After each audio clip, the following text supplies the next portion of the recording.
পবিত্র ঈদুল আজহা মুসলিম উম্মার অত্যন্ত গুরুত্বপূর্ণ একটি ধর্মীয় উৎসব। এই দিনে মহান আল্লাহর সন্তুষ্টি অর্জনের উদ্দেশ্যে পশু কুরবানি করা হয়। তবে অনেকের মনে প্রশ্ন থাকে, ঠিক কত পরিমাণ সম্পদ থাকলে একজন মুসলমানের ওপর কোরবানি করাটা ওয়াজিব হতে পারে?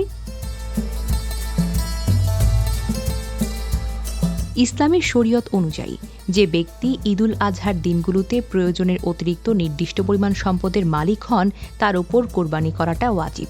এই সম্পদের পরিমাণকে বলা হয় নিসাব।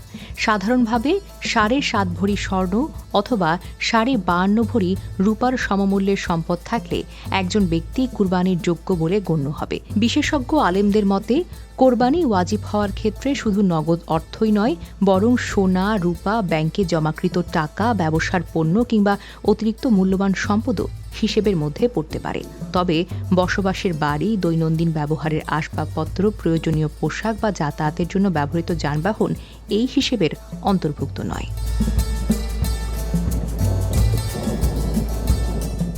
ইসলামী চিন্তাবিদরা বলেন, একজন প্রাপ্তবয়স্ক, সুস্থ মস্তিষ্ক সম্পন্ন ও মুকিম মুসলমান যদি কুরবানির দিনগুলোতে নিসাব পরিমাণ সম্পদের মালিক থাকেন, তাহলে তার উপর কোরবানি করাটা ওয়াজিব।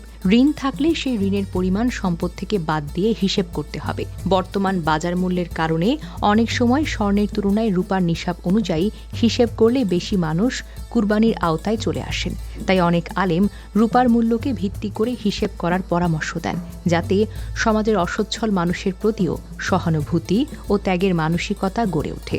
ধর্মীয় বিশেষজ্ঞরা আরও বলেন, কুরবানি কেবল সামর্থ্যের বিষয় নয়, এটি মহান আল্লাহর প্রতি আনুগত্য, ত্যাগ ও তাকওয়ার প্রতীক।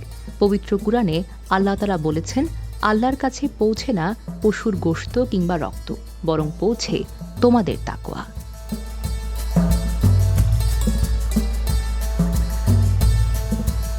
প্রতি বছরের মতো এবারও কোরবানি নিয়ে সাধারণ মানুষের মাঝে ব্যাপকভাবে আগ্রহ দেখা যাচ্ছে।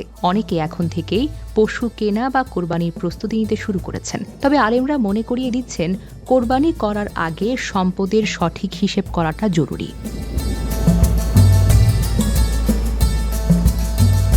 যাতে ধর্মীয় বিধান যথাযথভাবে পালন করা হয়। সবশেষে বিশেষজ্ঞদের পরামর্শ হল, কোরবানি সংক্রান্ত যে কোনো বিষয়ে বিভ্রান্তি থাকলে অভিজ্ঞ আলেম বা মুফতির সঙ্গে পরামর্শ করাটা জরুরি। কারণ ইসলামের গুরুত্বপূর্ণ এই ইবাদত সঠিকভাবে আদায় করাটাই হল একজন মুসলমানের দায়িত্ব। Desk report, recap news.